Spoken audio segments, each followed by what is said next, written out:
Anyone who has walked the streets of San Francisco or any other city or even small town these days in California sees the chronically mentally ill on the streets. Joining us this morning is San Francisco Supervisor Rafael Mandelbaum, who has been trying to change what we do about that. And in order to do that, he has ordered up a report from the San Francisco's Budget Analyst Office taking a look at San Francisco's conservatorship program. It's hard to believe, but in the time when we have seen this explosion in mental health and drug problems, the number of people that are being taken into the hospital for mental health issues has actually been dropping? Well, the number of people who are being taken into the hospital is going up, but the number of people who are being conserved has gone down. So the number of people that are being brought in for short-term emergency, they are clear and present danger to themselves and others, has gone up. So the problem is increased. Yes. But any type of longer-term stay is going down. Yeah. Why, when everybody is advocating for longer-term help, is that happening? Well, that's troubling to me, and that's one of the reasons I requested the report. But yeah, over the last 5 or 6 years, the number of referrals for conservatorship went down by 50%. Now, you can keep somebody in for 72 hours, 3 days. Yep. You can keep them in for up to 30 days if they have that. Going beyond that, however, becomes the dicey issue, and that's where civil rights gets involved. Patients' rights, people want them to voluntarily go to outpatients. Is that realistic? Some folks will, and there's a lot you can do with intensive case management and other kinds of outreach efforts. But there is a population of folks who do not know that they need help or will not take it, even though they are continually cycling through psychiatric emergency services, emergency rooms, and jail. And those folks need things like conservatorships. Now, when we closed down the mental institutions in California, it was because they were considered snake pits. People were in there for far too long. The problems, the reasons they were in there did not justify them staying in there. It was an ugly situation. Ronald Reagan closed them down, and a lot of people agreed with him doing that. But the idea was that there was going to be community care. Community care never happened. Under every administration. We never fulfilled that promise, and we've gotten worse about it over time. And in fact, over this same period of time where there have been fewer conservatorships, part of the reason for that is that there are fewer placements for people. So why have we, let's say, in San Francisco or in the Bay Area, why were we part of that trend? You thought that we would be one that would be reversing that, and we're continuing to do it. You would think that, but I think anyone who's been out on our streets can see that we are not managing this problem. And I think San Franciscans are fed up and upset. Part of the explanation for that, I think, is in this report. Well, the report says that recession, budget, but also policy. What was the policy that said we don't want to keep people? I think particularly in progressive places like San Francisco, there is a real reluctance to take away some people's civil liberties, and that's ongoing. And we saw that in the fight about SB 1045, which you may want to talk about. But you know, any effort to coerce people into care against their will is resisted. And during the recession, we needed to find more money.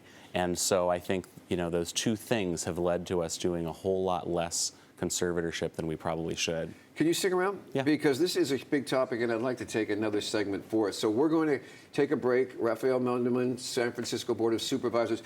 We're going to come back later, walk out on the street, and chances are you may come across somebody who's inebriated or under the influence of drugs laid out right on the sidewalk. Joining us this morning is Rafael Mandelman. He is a supervisor here in San Francisco who has actually ordered up a report that has some rather disturbing findings about counties, the city's mental health system. Basically, what you're saying is that we have been cutting back until just recently on the number of beds to help these people. Absolutely. Why? Well, we had a huge recession, and people were looking for places to cut, and they cut acute psych beds, subacute psych beds, and then just changes in the economy have reduced the board and cares. Come on. This is the leading issue and a humanitarian issue, and I can't pick up a newspaper, turn on a TV without having somebody say, we need more, more, more. How did they wind up making it less, less, less while at the same time? Well, I was not on the Board of Supervisors when those decisions were made, and I hope that I would not have gone along with them. How much of it was money and how much of it was ideology against the idea? Because these beds are the beds we were talking about where people would be committed to them. I think it's absolutely both. I think the leading driver since 2008 was the reduction in funding and beds, but I think the city and folks who work for the city, outside advocates, all have real reluctance about using conservatorship. They don't like taking away people's rights. Yep. Even if the person is incapable of making a decision themselves? People are very reluctant to make that, to make that decision or to take on responsibility for other people's Then lives. how are we ever going to get ahead on this? I think we need to do it. I think the will certainly among the voters is to move forward with things like conservatorship and to take a slightly more coercive approach. We've moved a lot of people out of hospitals and a lot of people out of jails, and I support all of that. But if you're not going to have hospitals and you're not going to have jails, or you're going to try and reduce the number of folks in those places, you have to have some other way of taking care of people who need that additional help. And I think San Franciscans get it.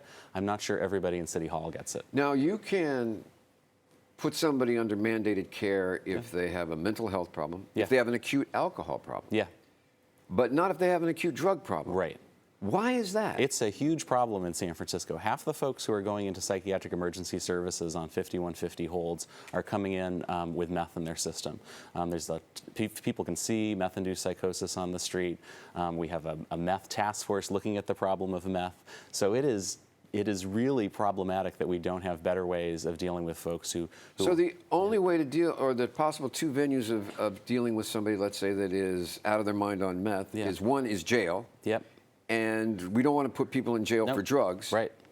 And the other is asking if they want help. Right. And when you are in the throes of a serious substance use disorder, you may not recognize that you actually want help or may want help. What is it, either financially or philosophically, that keeps that help from being delivered at jail? In other words, you sentence somebody to 30 days in jail or 60 or 90 days in jail and have an entire wing of the jail be a rehab center. Well, it can be, and we provide excellent jail health, but I don't think you or most of the viewers would want people being put in jail for 60 or 90 days for drug possession. I don't know that we want people in jail for drug possession at all, but we want them to get help. And okay, so I understand that. We don't want them in for drug possession, but we want something done if they take the drugs that are in their possession, to the point where they're out of their mind. We want a non-criminal justice response to that problem. So one of the things that I'm optimistic about is Senator Weiner and SB 1045, which modestly expands our ability to conserve folks when part of their problem is a serious substance use disorder. We're going to start implementing that in the next year on a pilot basis. It's going to be a handful of folks, but we'll be able to see whether conservatorship can be a tool to get help to some of those folks. Okay, it sounds to me a little bit like we have a big problem and you're proposing a Dixie cup, but I guess... I would like a bigger cup. I'll take the Dixie cup to start, and then I'll keep pushing. Okay, we'll keep you back on this, and we're going to get some people from the other side on as well, I think. Okay.